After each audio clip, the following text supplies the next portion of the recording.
Assalamu alaikum wa rahmatullahi wa barakatuh, dear colleagues and friends. Today we are going to discuss one of the very important topics about the human papillomavirus vaccine program. Uh, this task appeared before as one of the tasks in Part 3 MRCOG exam as an old recall, and there are new recommendations that were published in September 2023, and now the vaccination program is changed in UK. It's a very important part and a common topic that you will face in your daily practice. So I find it a good topic for the discussion today. And as long as there are new recommendations, you can expect it as one of the tasks in the exam in the future or sooner than you expect.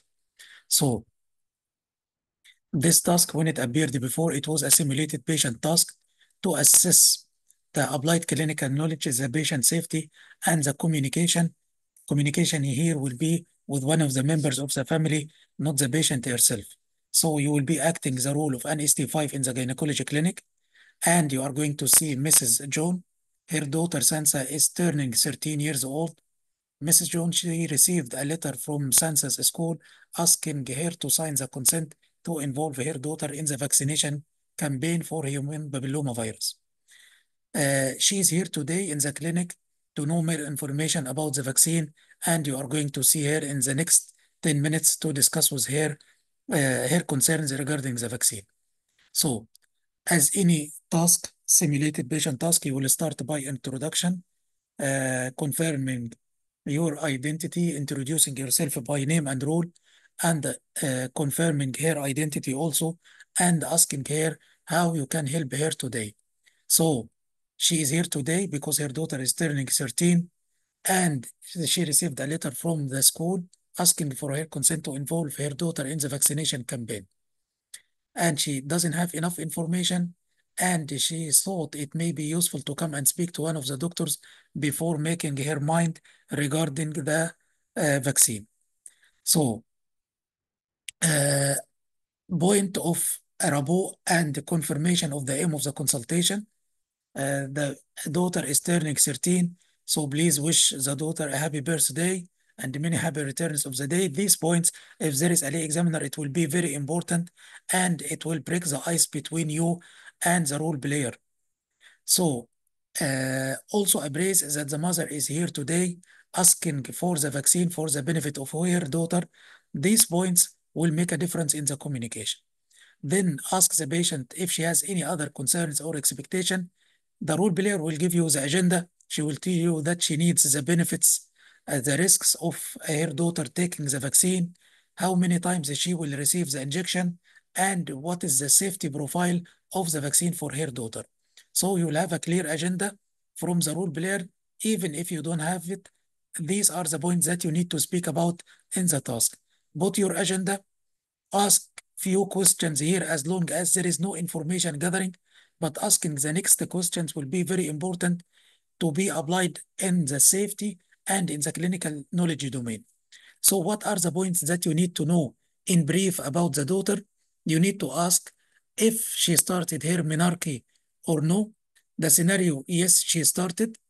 If you need to know about her periods, she will tell you that the daughter is having irregular periods since started 1 year ago. Here you need to signpost and ask sensitively about the sexual activity. This is a very sensitive task. Mother is here alone asking about the vaccination for her child, so you have to sensitively exclude the possibility of child sexual exploitation. So ask about the medical history if she has any medical condition before, like bleeding disorder that may be a contraindication to vaccination, if she is taking any medication, if there is any previous allergy to any medication or to previous vaccination, and if she has any other children, because we are going to speak about the new recommendation for giving the vaccine to the male child also. So in the scenario also, the lady, she has a male child which was 8 years old. These are only the information you need to ask about here in this scenario, as long as there is no information gathering, but you need to know this information because it will carry points in the marking sheet of the case. So Starting the discussion or starting the consultation. What's human papillomavirus vaccine and what is the risk of the vaccine itself? You have to start your consultation by giving a brief review about the human papillomavirus and what is the risk of the virus itself before speaking about the vaccine. So you need to explain briefly that there are more than 100 types of the human papillomavirus, which usually lives in the skin of the genital area. It's very common, about 70% or 70 out of 100 of unvaccinated people will get it. So it is a very common infection. At this point, you can take the chance and recommend the safe sex practice using the condoms to protect from the human papillomavirus and the other sexually shared infection, and giving the information that despite using the condom, still it does not provide complete protection against the human papillomavirus. You need also to explain that most women who will get the infection will show no symptoms and they will get better or they will get clear up from the infection on their own, but some women do not clear up the infection and this can lead to the risk of cancer and formation of genital warts. You have to explain that the virus is related to increased risk of some cancers, like the cervical cancers or the cancer of the neck of the womb, if you are explaining to a lay person, some cancers in the mouth and throat, and some cancers in the anus and the genital area. Now we finished the first part, explaining what's human papillomavirus, explaining what is the incidence of infection, explaining what is the prognosis and what is the risk of the virus. After each part of your explanation, brief explanation, you have to stop and ask the woman if you are clear and if she understands or no. Now, the second question, if you did not cover it by yourself, the role player will ask you how effective the vaccine is. So, this vaccine is started since 16 years now. The vaccination program started in UK since 2008. Since then, there was a big decrease in the number of human papillomavirus infection. 90% effective in cases of precancerous lesion. And it's 99% effective in cases of genital wart. And they are expected that it will save hundreds of lives in the UK in the future every year. So there is an evidence that it clear up the infection, and there is a clear evidence that the human papillomavirus vaccine protect both boys and girls from the HPV-related cancers. That's now the recommendation is to give the vaccine for girls. It started since 2008 to give the vaccine for girls at the school year 8. School year 8 since 2008. 2019, September 2019, also boys were involved in the program. So at this point also, as long as you collected from the information that she's having a male boy and his age is 8 years old, so you can take the advantage here and give her the advice that not only her daughter will need the vaccine, but also she can consider giving the vaccine to her boy at the age of 13 to 14, which is also the school year age, the school year 8. Again, you have to continue how the vaccine will be given and which type of the vaccine will be given. If you did not mention by yourself, the role player will prompt you. So the human papillomavirus vaccine, there are many changes since the introduction of the vaccination program in 2008. It started by the Cervarix or bivalent, then the Gardasil, which was quadrivalent. Now Gardasil 9 is the vaccine that's there in the vaccination program in UK. Gardasil 9 protects against 9 types of human papillomavirus. These are the high-risk types of human papillomavirus, which will lead to genital cancers and genital warts.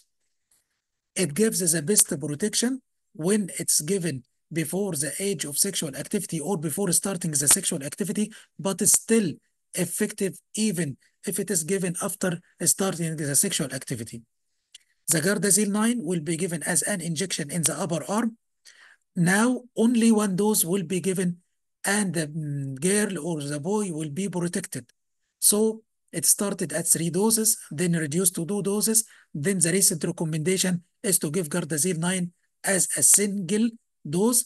And we mentioned the best age to be before the age of starting the sexual activity, which is less than 13 years old or 13 to 14 years old. This is the school year 8, and these are the recommendation, but still it can be given up to the age of 25. So the recommendation is to give it between 13 and 14 years old, but it can be given up to the age of 25 years.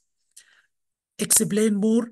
If you did not explain, the patient will ask you if for any reason her daughter missed the vaccination campaign. Here you need to explain that if she missed it at the vaccination campaign, she has to take it as soon as possible. She has to contact the school nurse, the school immunization team, the GP practice to arrange an appointment.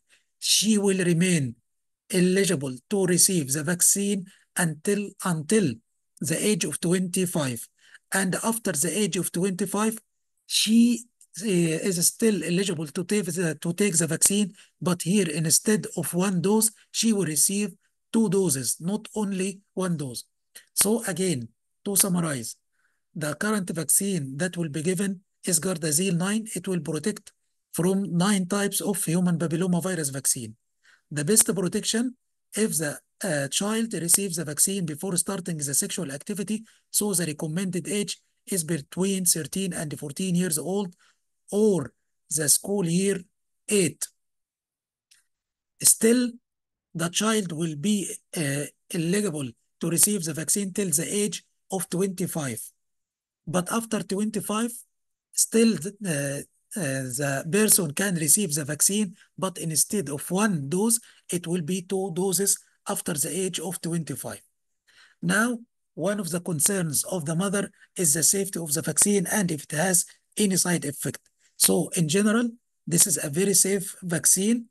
1 million doses have been given to boys and girls all over the world with mild side effects, but there are contraindications. What are the recommended contraindications?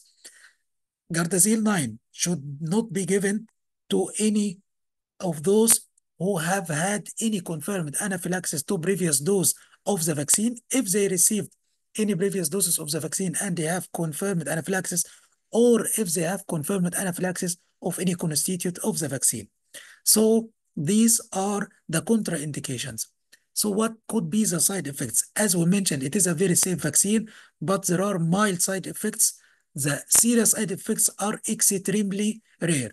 So the common side effects, it will be in the form of headache, nausea, rash, fever, soreness, swelling, and redness in the arm. But usually these side effects will disappear in a couple of days. So these are common side effects that could happen after any vaccine, but the serious side effects are extremely rare. Persons or individuals who receive the vaccine and their families are advised that if they suspect any side effect of the vaccine, they have to report on the Yellow Card website, or there is an application on the mobile which has the same name, the Yellow Card application, to report any side effects of the vaccine. Now, another concern or another question that will be asked by the role player or by the mother here, if her child will have the vaccine, does it mean she will not be in need to go for the screening program, for the cervical screening program? The answer is no. And you have to explain that any woman above the age of 25 in England will be offered cervical screening test. Despite the vaccine is effective in preventing the cervical cancer in 90% of the cases and the genital wart in 99% of the cases, but still women should still need to attend the cervical screening program when they are invited to do so, which is usually at the age of 25 years old.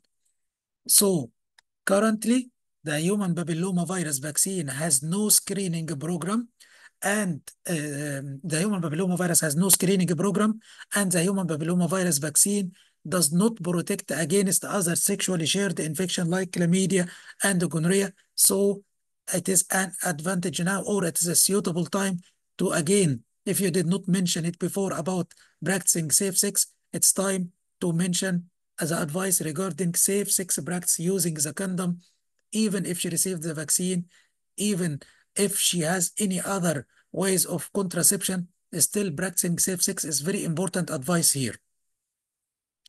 The last concern will be, will the vaccine give long life protection, and will the daughter need any other doses in the future? This question is very important as it will reflect your knowledge about the new recommendation. So the protection will be maintained for at least 10 years. And there are expectations that will be lifelong. So currently, the study is suggesting that it will be only 14 years, but they are expecting to be lifelong. So currently, no recommendation to give any booster dose. So the current recommendation is to give a single injection up to the age of 25 years and 2 injections after the age of 25 years. And it will be 3 injections if the person is having HIV or the person is immunocompromised or in immunosuppression medication. So these are the doses. Single dose, there is no booster dose unless in special scenarios. Uh, the last point, which is a very important point now, as she is here because she received a letter to sign the consent, will she need to sign the consent form for vaccination? Yes, parents are advised to give a verbal or written consent after they will be provided by a patient information leaflet, but this consent should not be a barrier to immunization, because young people can give self-consent if the parent cannot be reached over the phone at the time of immunization session. So it's very important to get the confirmation from the parents, but as long as the child is proved competent by assessing his or her GILIC competency, the child can give self-consent. This is in the best interest of the baby to ensure that the child is protected from the risk of infection. This is the main part of the task. As I mentioned, you have to stop in between asking if there is any questions or any additional information the lady want to ask. You collect it from the information that the baby or her child, her daughter Sansa, is having irregular period since 1 year. So you have to address this point on, also. You have to reassure the lady that irregular periods are expected and physiological and considered to be normal in the first few cycles after menarche, but advise her to continue follow-up if the problem continue. Also, if you did not mention it before, please give a clear advice for safe sex practice by using the condoms. And please do not forget also the point of advice regarding giving the vaccine to her uh, boy, Matthew, which is now 8 years old in the future when he reach the age of vaccination. Give the patient information leaflet, offer another discussion, and thank her, and this will be the task. This is the history of the human papillomavirus vaccine since it was implemented in UK in 2008 till September 2003.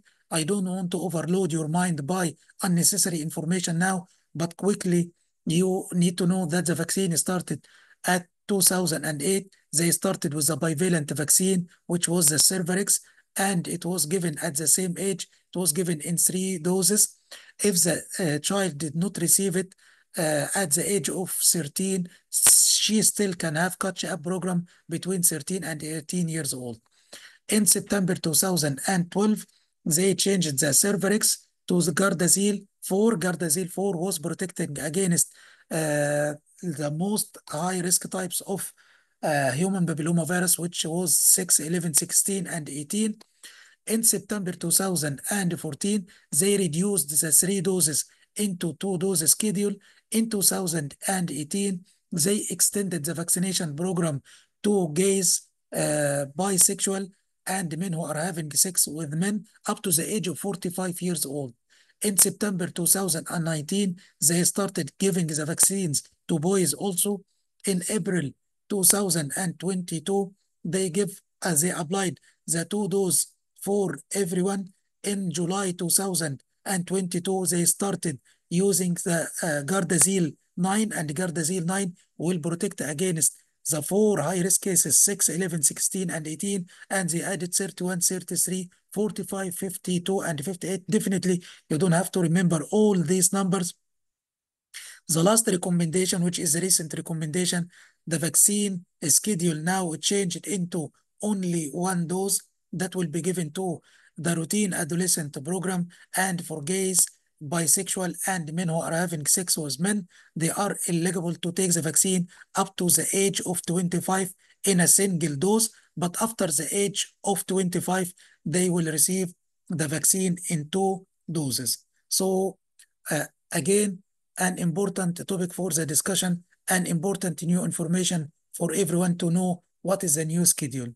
So what can be considered as a safety here, safety points, or in the safety domain, you have to mention what are the risks of different types of human papilloma virus, and the risks of different types uh, of cancers. So you have to identify that there are many types of human papilloma virus and related cancers. You need to mention the safety and the side effects of the vaccine and the contraindication of the vaccine. Also, you should clarify that despite the woman uh, was vaccinated, but still she need to attend the cervical screening program, which is invited. You need to explain clearly the importance of using the condom to avoid the risk of acquiring any sexually shared infection.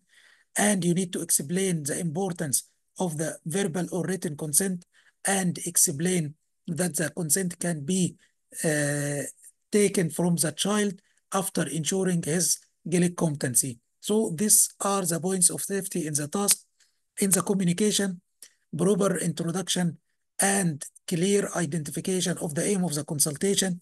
You need to listen actively to the mother and acknowledge her concerns and address all these concerns. You need to take a targeted and relevant information here that will make a difference in the management plan.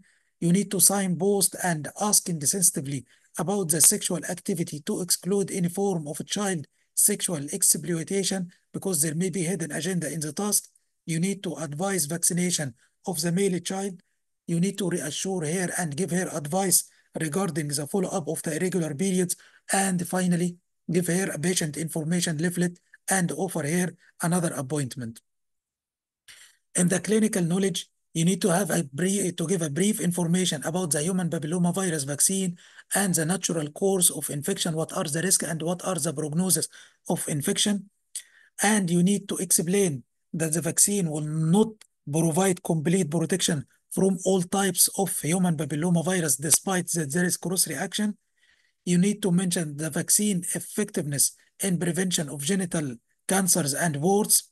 You need to explain or to show your knowledge about the human papilloma virus vaccine and the proper age of vaccination in different groups. And you need to explain that the protection is maintained for at least 10 years, and currently no recommendation to give any booster doses, to show them that you know what are the current recommendation and what is the current practice in UK. So this was the task, and these are the information updated. Um, as usual, I hope this topic was useful for everyone here. If you find it useful, uh, I hope that it will help you. And I ask you again, in spite of praying for me, to pray for my brother. I made this topic as a sadaqah jariyah for him, and I'm asking Allah to be in the balance of his good deeds. I hope that he is now in a better place, and I'm asking Allah to keep him in the highest place in Jannah. Thank you so much, and see you inshallah in another lecture. Wassalamu alaikum wa rahmatullahi wa barakatuh.